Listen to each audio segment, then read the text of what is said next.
Hello and welcome to this IMAP webinar series. My name is David McDonald. I'm the investment specialist with IMAP. This week we've got 3 webinars and we're going to be looking at property and infrastructure. Do they offer defence in uncertain times? In an environment of high inflation, ongoing volatility in markets, we want to look at what role property and infrastructure can play in portfolios, and particularly how they can be fitted into managed accounts. Today's webinar features Damon Mumford from Dexus and Mary Power from JANA talking about property. On Wednesday, this will be followed by an infrastructure session with Mark Murray from Mercer and Justin Lang from Maple Brown Abbott. And then on Friday, we'll be looking at putting the whole thing together, looking at how to allocate to property and infrastructure and other illiquid assets in a managed account structure. On Friday, we'll have Matthew Swikonek from Findex and William Morgan from Atrium Investment Management. Now, during the webinar today, you are able to ask questions. We'll have plenty of time at the end to take your questions. So you can see on the slide here, there's a Q&A button you'll see on the bottom of your screen. If you click on that, you can put your question in there and we'll cover those after the panelists have done their presentations. So first up today, we have Damon Mumford from Dexus. Damon is fund manager of the hybrid fund, the core property fund at Dexus.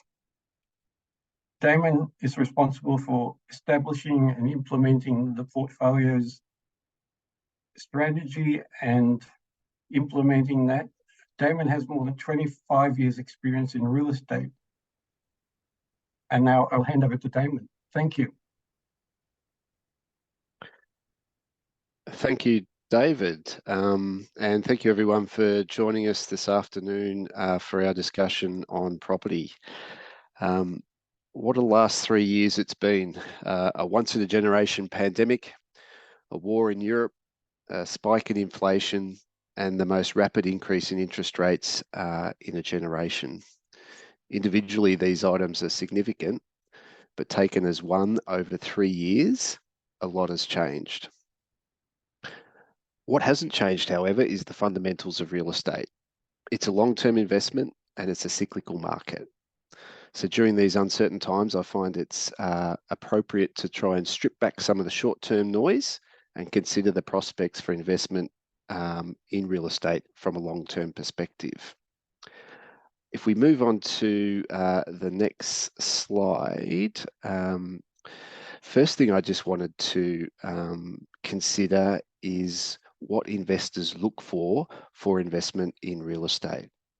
The slide on your screen shows that diversification and low correlation to other asset classes, as well as reliable income streams, are key reasons that investors invest in real estate as part of an overall investment portfolio.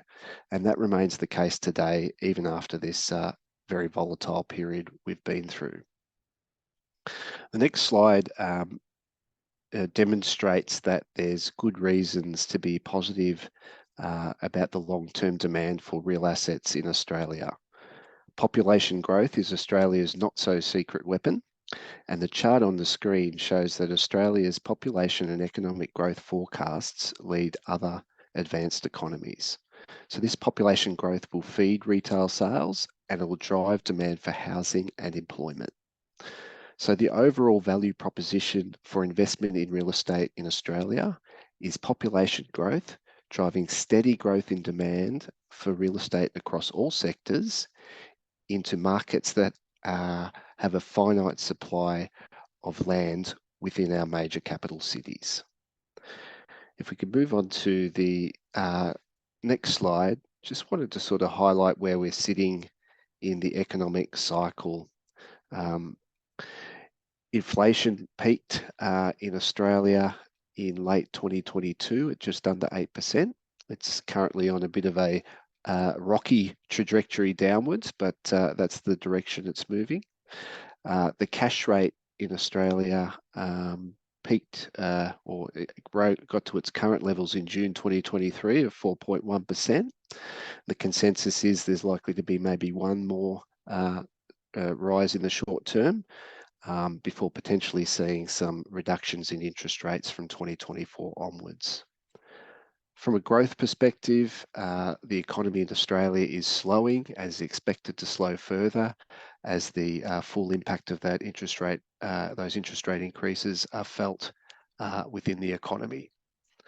So what I think this means for real estate investors is there's going to be a shift from trying to assess cost of capital in a rising interest rate environment as being the primary concern, to considering the impact of the higher interest rates on the economy and what that means for real estate market fundamentals in terms of demands for space, vacancy rates, and income growth. On the next slide, we're starting off, I suppose, with the most difficult market, which is the office market. And I'm sure you've all read the doomsday scenario coming out of some of the markets in the US, such as San Francisco and Chicago, where it seems that the office market is dead. I thought it would be worthwhile considering how the Australian markets compare on a global scale. And this slide shows in the dark blue bars the vacancy rates within Australian CBD markets ranging from 11% in Sydney up to 16% in Perth. And whilst those rates are elevated from a historical perspective, you'd like to see those numbers in single digits, they are towards the lower end of the scale from a global perspective and much lower than some of the other markets such as San Francisco that have been publicised, where vacancy rates are approximately double what we're experiencing in our major CBD markets. So the office market is dealing with a couple of key challenges in the short term. From a cyclical perspective, demand may be sensitive to the economic slowdown that we're experiencing. And from a structural perspective, the market is adapting to hybrid working and what that means for user space requirements going forward. It's too early to assess the impact of hybrid working on demand within each of the markets, as most larger space users are still assessing the implications for their space requirements. However, what is evident from our observations in the market in Australia is that there's strong demand and growing space requirements from smaller to medium-sized tenants. However, that is being offset by consolidation that's occurring within some of the larger space users, such as banks. Onto the next slide. Another trend that's also clear within the office markets is a flight to quality. And what that means is that occupiers are focusing their demand for space within high quality, centrally located assets that provides the amenity that appeals to staff. So the graph on the screen shows net absorption within the major CBD office markets in Australia over time, broken down by grade. And as you can see from the end of the lockdown periods during COVID, so from about December 2021 onwards, in the blue and the green bars, demand for space within the A grade and premium grade buildings has been consistently positive. In contrast, you'll see over the same period in the mauve bars, demand for secondary grade space has been negative. So we're seeing a migration of tenants moving out of the secondary quality space into the higher quality space. So that trend has implications for asset selections within portfolios that have exposure to office markets. So the higher quality buildings in the central CBD locations will benefit from the focus of tenant demand, so they'll be able to maintain their occupancy rates and drive rental growth. However, buildings that are in peripheral locations or of secondary quality will be exposed to risk around vacancy levels and have a tougher time driving income growth going forward. Moving on to shopping centres on the next slide. Shopping centres have been the quiet achiever coming out of the COVID period. As you can see on the left-hand side of the screen there, the graph shows that retail sales ran very strongly coming out of COVID, discretionary retail expenditure growth peaking at over 30% in 2022. The sector, however, is at the coalface of the interest rate increases and cost of living pressures that are impacting the economy, and sales have eased sharply, particularly in discretionary space in early 2023. From a vacancy perspective, vacancy rates across most of the major centre types have actually been trending down. So that's positive news for the sector. The obvious exception to that rule is CBD retail, where vacancy rates are still at elevated levels.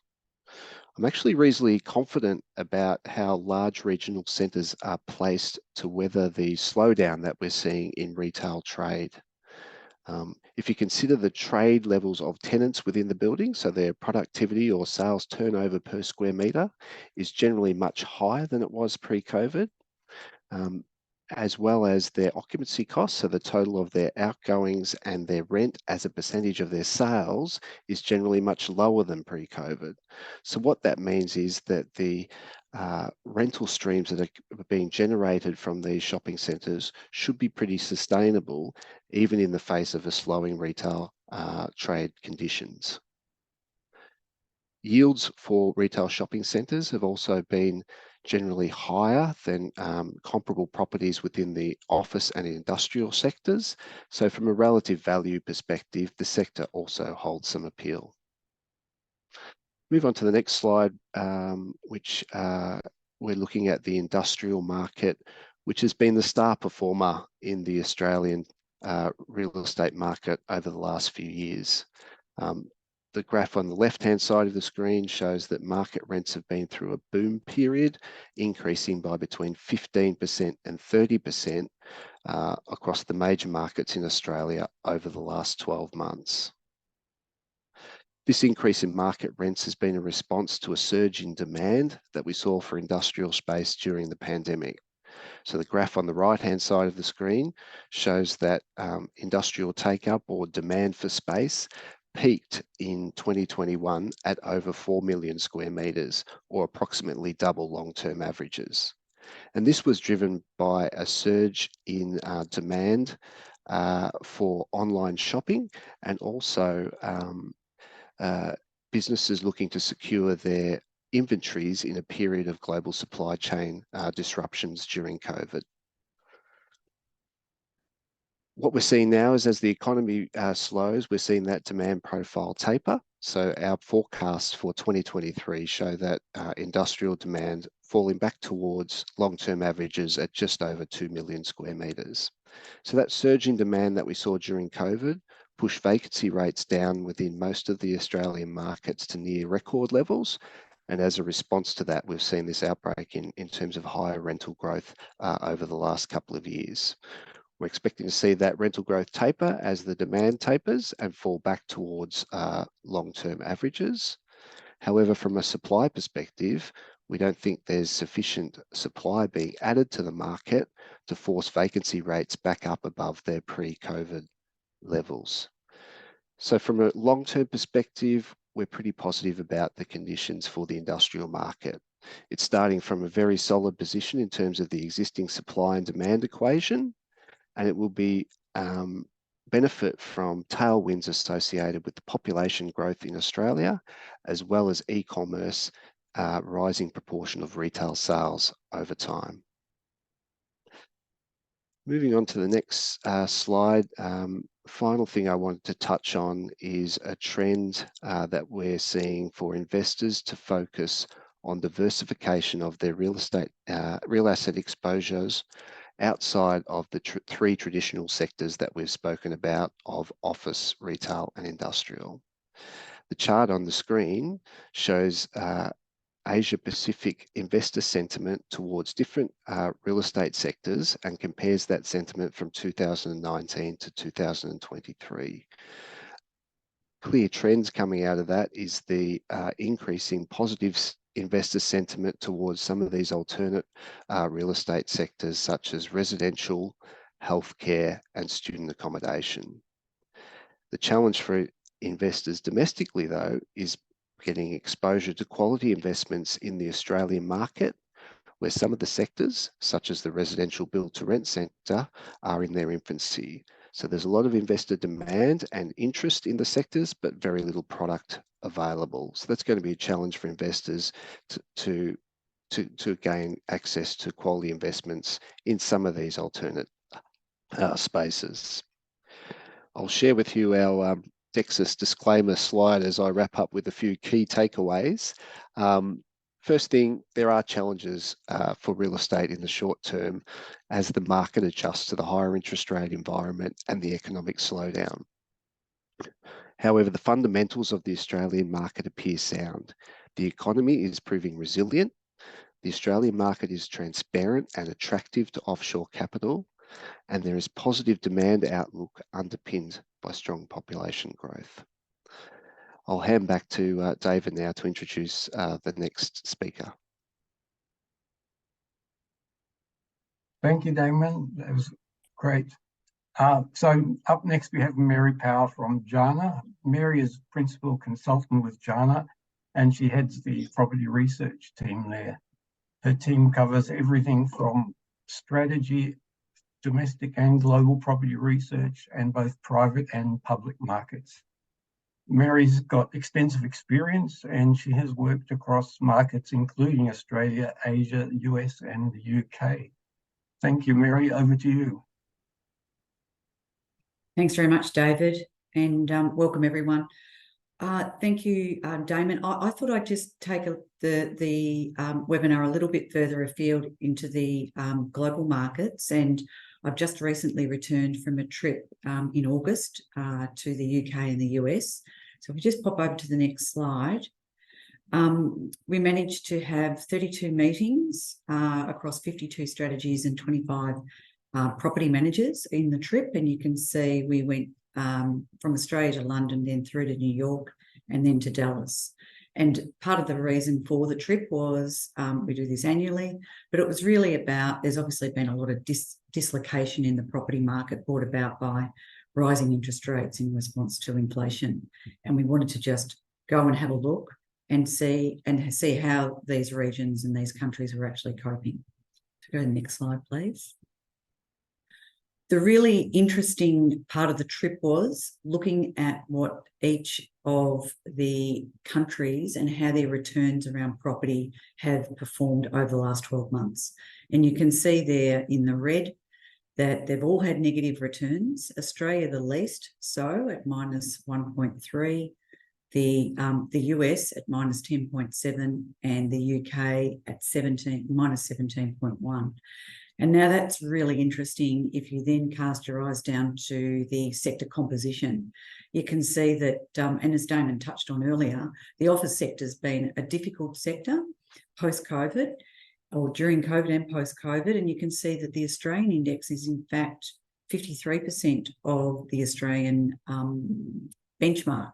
So despite being a very large proportion, and in fact, the United States and the UK having 32% both in industrial, we've performed better than both of those markets, which, you know, is fascinating in its own right. We could just move on to the next slide, please. The reason for this is I'll give you some of our insights of what we gained from the trip, but there's no doubt that interest rates, credit conditions, and declining valuations, as well as leverage, are all part of the reason why there's been such a differential in returns. Australia, firstly, as we heard from Damon, has a base rate of 4.1 in terms of interest rates. You move to the UK and the US, significantly higher at about 5.3 and 5.4. The other part to the equation there is that both the UK and the US have much higher leverage levels that we have in here in Australia, up to 65%. So that means that the refinancing side of a property deal is under much higher stress than what it is in Australia. The indices in the UK particularly have rebased quite quickly, and we've seen quite a few negative returns there and quite an extensive level of negative returns. If you look at the valuation practices in the UK, they're actually valuing on sentiment, which is very different to what we're doing here in Australia and potentially in the US. So that valuation rebasing on the base of sentiment has actually reduced the UK returns quite significantly. Just go to the next slide, please. As I said, financing is interesting. We've all heard about the regional banks in the US. There's also now a number of alternative lenders across the UK and the US, making up to around 40%. But you need to be able to access these lenders if you're refinancing, and that's not everyone is able to do that to the same level. That has implications in terms of being able to secure loans for acquisitions and also refinancing, and we'll look at that a little bit later in this presentation. ESG and sustainability is a very, very big factor globally, very much so in the UK. Here in Australia as well, and in some ways it's bifurcating the market. So again, office buildings, not every office building is well credentialed from a sustainability perspective, and hence has some have difficulty attracting tenants in these sorts of markets. So the clear message is though that buildings and assets that have got ESG, strong ESG credentials will outperform those that don't. And we're already seeing in the UK the ability to monetize rents that are in buildings that are well credentialed, and they're going to achieve higher values than those that aren't. In strategies, there's definitely a leaning in towards core plus, value add and opportunistic, and that's often in a dislocated market as we're seeing at the moment. The thematic was to buy the best quality assets and don't over-level. We heard that repeatedly throughout both regions. Blackstone, obviously a very big global player, is able, they believe, to achieve returns in the order of 20-25% on assets that are levered to about 50%. And they're very nimble and very sharp. They're very sharp shooters in terms of their approach. So if you have capability, you're nimble, and you have access to debt markets, you're in a very good position in terms of a dislocated market. Go to the next slide, please. Graphically, that just shows graphically how the UK has retraced very quickly in comparison to the US and even more so to Australia. Next slide, please. Just touching very quickly on transaction activity. In a market like this, as Damon and I both know, what happens? The market goes incredibly quiet and there's very few transactions. And you can see there from the far right-hand side that transactions have fallen to completely, very benign levels. So capital is waiting on the sideline to see where valuations have rebased. Next slide, please. Again, as Damon touched on, the thematic of logistics was very apparent when we were travelling, and you can see there the significant level of growth in terms of rent that the industrial sector has exuded compared to office, retail, and hotels, for instance. So the UK was very much a very high e-commerce area, so very strong on e-commerce, very strong on industrial. But again, it's interesting, the logistics sector in the UK was probably the sector that has repriced the most. So you can imagine areas in the UK are down 30%, so minus 30% down, more so than the office sector. And you'd ask the reason why. Well, the reason why is because cap rates had reduced so significantly down to just under 3%. So if you have your interest rates, as I alluded to in the UK, in the 5s, 5.3, 5.4, you've got a cap rate of under 3, there's going to be a rebasing of that cap rate up to 5%, which is what's happened, and hence the negative returns there. But you can imagine then The entry pricing for some of these sectors now that have rebased is very, very attractive. 30% lower than what it was 12 months ago. Next slide, please. In the US, single-family housing was a very attractive sector due to the chronic undersupply of housing in the US. And in fact, with the millennial cohort maturing into a family phase, they're requiring housing as opposed perhaps sometimes to multifamily smaller apartments. And you can see in that bottom chart there of the home price appreciation index that in fact, since February 23, the capital appreciation of homes has been high, increasing as a result of this demand and a lack of construction in the area. So, you know, that's a very, very strong thematic for this sector. Next slide, please. Multifamily, though, of course, remains attractive. Again, you can see the millennials, only 51% of them being able to own a home. So you can see that home ownership means that, in fact, renting is a very big proposition in the US. And in fact, the labour force in the US is traditionally been known as being very mobile. So people will move to where there are jobs, in which case they need a rental accommodation to facilitate their home base. So, you know, very much, you know, multifamily is very much still an important part of the residential sector in the US. Next slide, please. Industrial, again, remains very attractive. Supply, again, hasn't been able to keep up with demand. Vacancy rates are low. It continues to have very strong rental growth. And it is a sector that you're still able to get quite a bit of leverage, you know, it's still able to lever quite successfully. And, you know, there's not really expecting to be any demand. You know, although a couple of the big industrial users such as Amazon and FedEx have been pausing their expansion plans while they digest what's actually happening in the economy. But it's certainly with the cost of construction, that certainly put a lid on supply, and which means that absorption will continue to be quite strong. Keep moving, please. Next slide. Office, again, as Damon has produced a slide as well, office, particularly in the US, has been the subject of a lot of press articles. The office sector in the US is very different to the Australian sector. The office stock is very old. There's a very small percentage that's been built in the last 5 to 10 years, very small. The other part is that the commute into cities in the US is long, very long.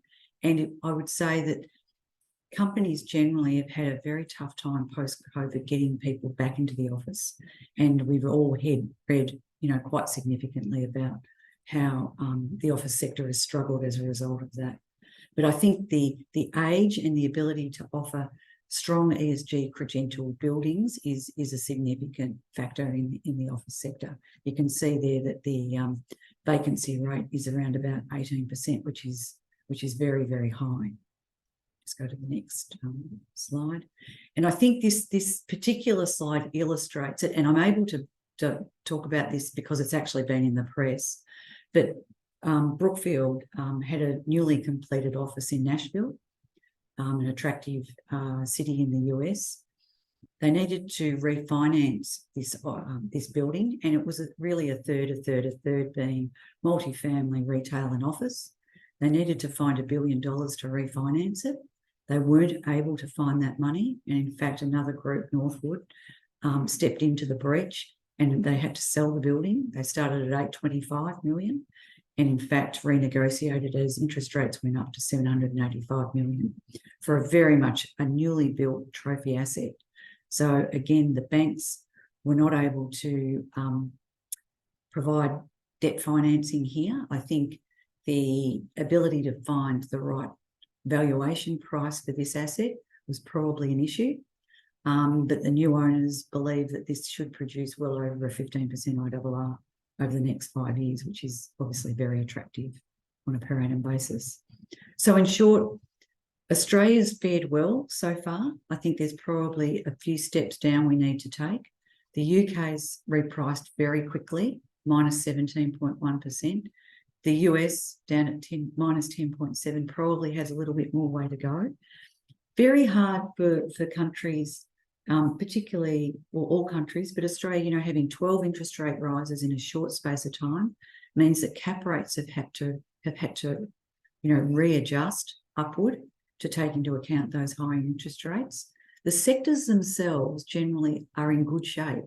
So once that readjustment takes place, and if you overlay the sustainability criteria, meaning that in some cases the universe will shrink to only those assets that can provide very good ESG credentials to tenants, I think you'll find that the rebasing, once we rebase, I think the sectors driven by rental growth should be quite attractive going forward. Thank you.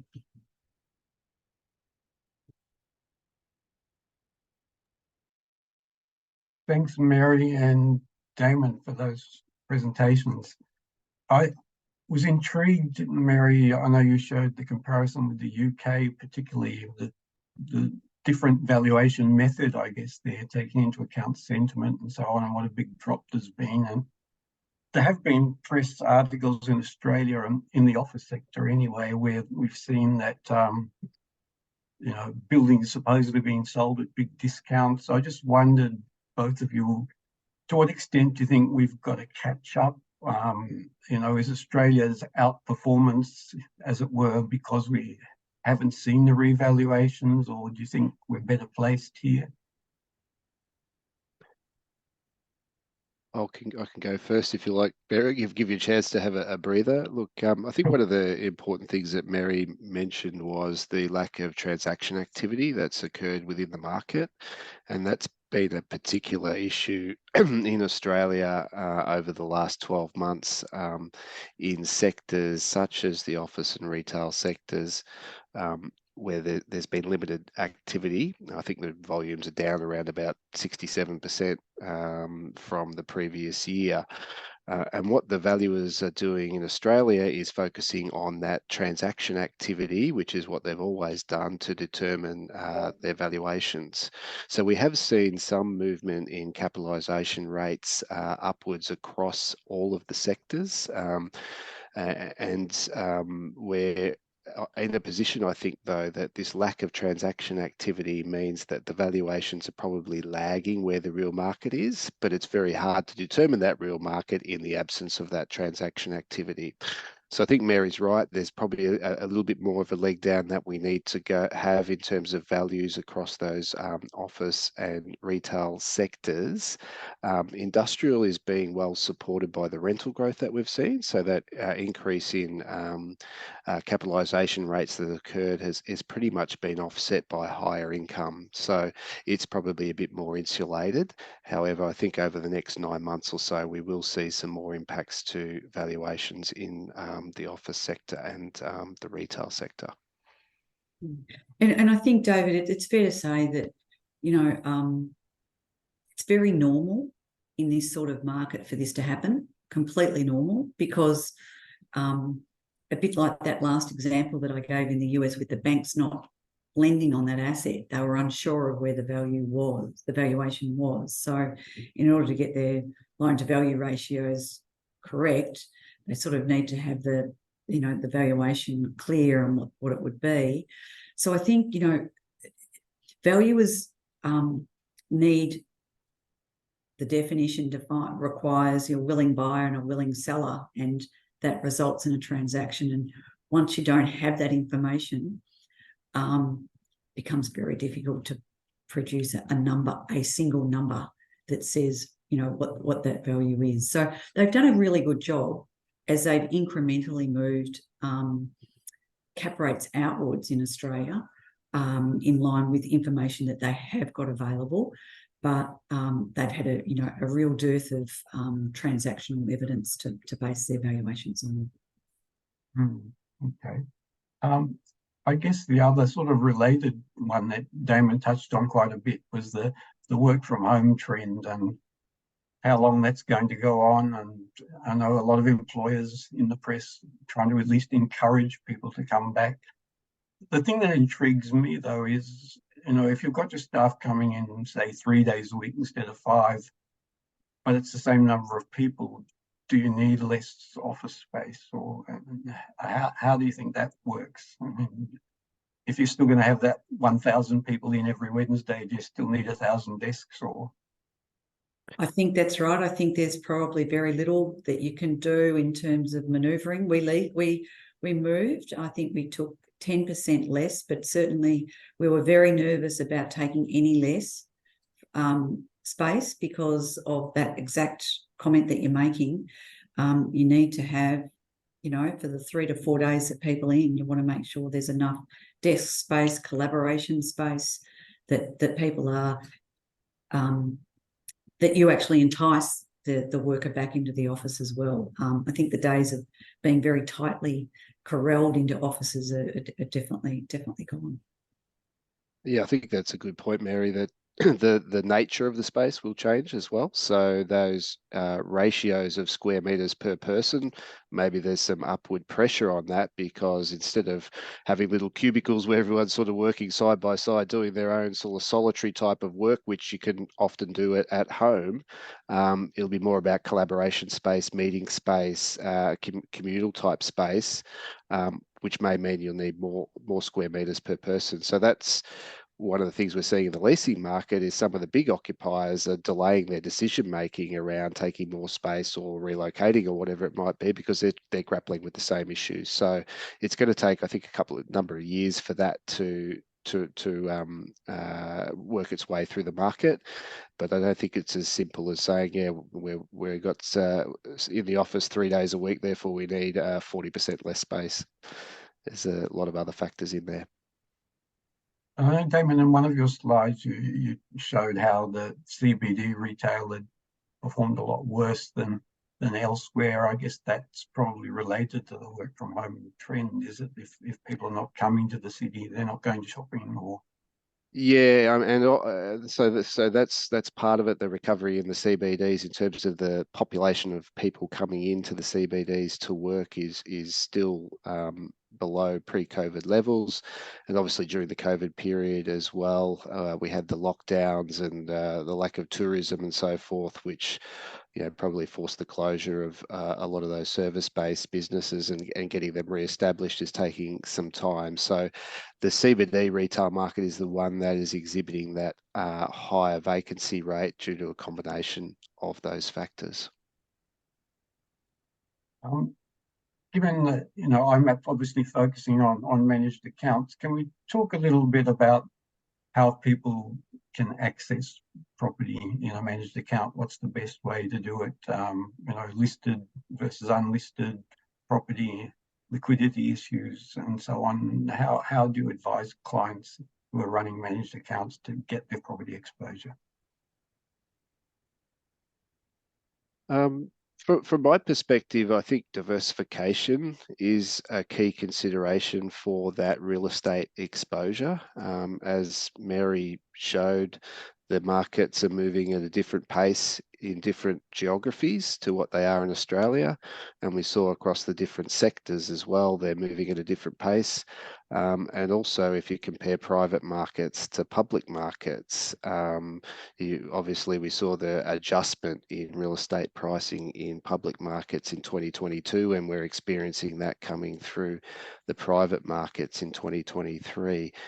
So I think my key thing is around considering real estate as a long-term investment, is to look to that diversification and seeing whether you can give yourself exposure to public and private markets, to exposure across different sectors and also geographies. So that's a difficult task, but there are funds out there such as the Dexus Core Property Fund, which is a hybrid fund. So it provides investment into both unlisted and listed markets, and also through that listed portfolio into different geographies and alternate sectors. So diversification would be something that I think is a key consideration. Thanks. Yeah, I'd agree. You know, diversification's important, and as Damon alluded to, think about the time frame. You know, I wouldn't be going into unlisted property if your time frame's 3 years. I mean, if you'd entered pre-COVID and you went through COVID, and you know would have had a bad experience. And I think we only want people to have good experiences. COVID was a black swan event. We couldn't have predicted that, but it had, you know, big consequences for eventually for stimulus, and then inflation and interest rates, which followed one by one after the other, and hence has had a big impact on property. So you need a long-term period to invest. I think once the valuations have, as I said, rebased, I think the forward-looking period, I mean, if you could go in at a 30% discount or whatever discount is, it's a very attractive entry pricing where sectors are not dislocated from an actual income perspective. They've been dislocated at the capital side, but not the income side. So it, it can be these sorts of periods of dislocation throw up very, very attractive opportunity sets. Yeah, I mean, that probably takes us to the big question, perhaps before we spend a little bit of time taking some of the audience questions, and that is, is now the time to get into property, or should you be overweight already, or what do you look for before you start adding to property exposure? Yeah, I think from what we're sort of seeing with a lot of clients is that people are sitting on their hands a little bit at the moment and waiting to see how the market plays out. And I think that is related to that valuation cycle. So particularly from an unlisted perspective, we're seeing the higher interest rate environment feed through to the capitalisation rates, which is pushing values down. And most investors are wanting to sort of see a bit more of that valuation movement come through before they consider getting back into the unlisted side. So that would be, I think, a key thing that most investors would be looking at. And the other thing will be, how high interest rates go. I think we're getting a bit more confidence now that we're close to the peak of that interest rate cycle, and what that means then for the economy coming out the other side. So those things, get those sort of clear in the mind, and be able to have a view on your cost of capital and what the outlook is for growth is when I think we'll start to see investors come back into the market. I'd say, David, in Australia, wait for six months at least, and have a relook, and talk to Damon or I about, but I think, let's look for the you can saw that differential that I showed early on in my slides. As I said, there's probably a leg or two down for the Australian market, potentially not to the extent that the UK's gone. But, as I said, we'd only want people to have good experience in terms of their entry in Australia. I think the other thing, if you've already got exposure or to the sector and you're looking at it as a long-term investment, I don't think now is the right time to be getting out of the sector. We're sort of on that downswing side, and as Mary mentioned, the good investment opportunities will come up on the horizon in the not too distant future, and you probably don't want to be a seller to one of those. And a lot of the really strong performance for real estate comes out of the rebound phase that the cycle will eventually move into.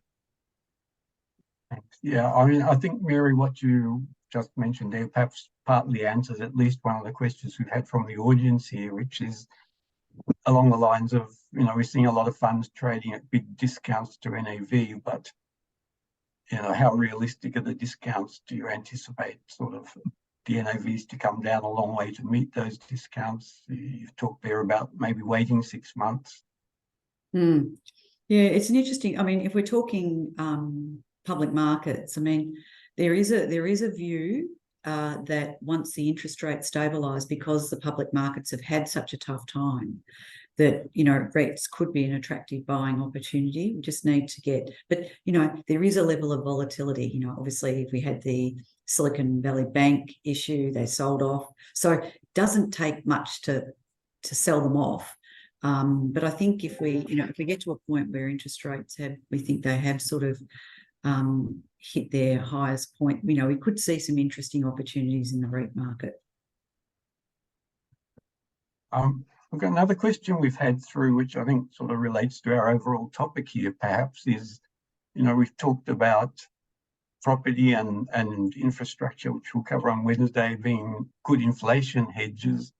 But this person's asking, given strong inflation also comes with usually high interest rates, and you've talked about the huge increases we've seen in Australia, to what extent do the higher interest rates offset the inflation hedge or inflation benefits we might get out of property?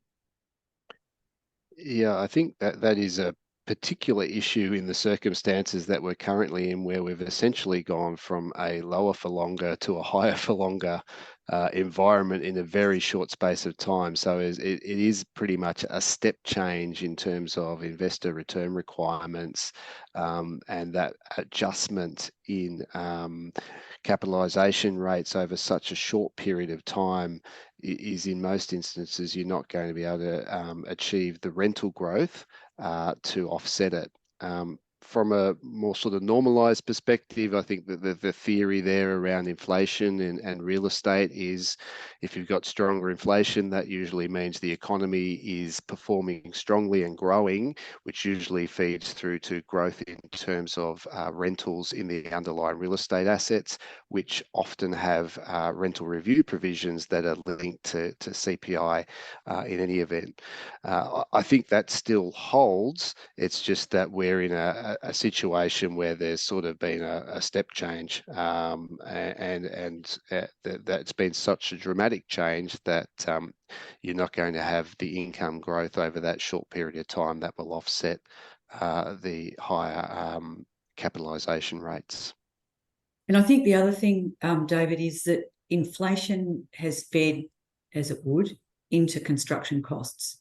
So there's been an enormous increase in construction costs, which has meant that construction has been less. So the things that really, really kill real estate is oversupply. And that's what we saw here in Australia in the early 90s. Lots of oversupply in the office sector. That's not going to happen this time, because you've got two things. You've got the cost of construction has gone up, which is curtailed construction in its own, and you've got the overlay of sustainability, which is actually shrinking the universe of what is actually considered to be investable and good stock. So you've got two things that are actually playing to higher growth rates once this capital adjustments takes place. Perhaps we've got just time for one more question, which is probably a good follow-on from that, and that is, someone has asked, what do you think is the correct level of gearing or an ideal level of gearing for property? Yeah, look, I mean, that varies, I suppose, depending on the entity and the sector and so forth. Well, in terms of what the funds that we invest in primarily institutional grade unlisted funds, and the gearing levels within those funds generally try and keep them in that sort of around that 20 to 25% level, at a conservative level, but generally in the range of sort of 20 to 35% we see them, but that will then vary for other different types of investment products. And that is very different to what occurs overseas in the UK and the US. I mean, as I said in the slides, 65% often, not for core, but for opportunistic real estate, often at that high level. Australia at 20 to 25 has been fantastic for us going into this period of rapid interest rate rises, because very high gearing obviously just in a downward market obviously just increases the negativity of returns. So, and that's what the US and the UK have faced. They will continue to lever if it's accretive. So if the yield of the property is higher than the cost of the debt, they'll continue to do that. And they'll do it at a level that's lower than the 65%. They might be at 40 to 50%, but they'll still lever more than we are here in Australia. Thank you. Look, that's been a great session. It just remains for me to thank Mary Powell from JANA and Damon Mumford from Dexus for their interesting presentations and comments there on what's a very good sector at the moment. So thank you both for joining us today. Thank you. And just finally, a reminder that we've got the 2 more webinars in the series this week. On Wednesday, we will continue on looking at infrastructure specifically with Mark Murray from Mercer and Justin Lennon from Maple Brown Abbott. And then on Friday, the final one in our 3-part series, looking at the overall portfolio construction view and allocating to property and infrastructure with Matthew Swakonic from Findex and William Morgan from Atrium. So thank you all for joining us today.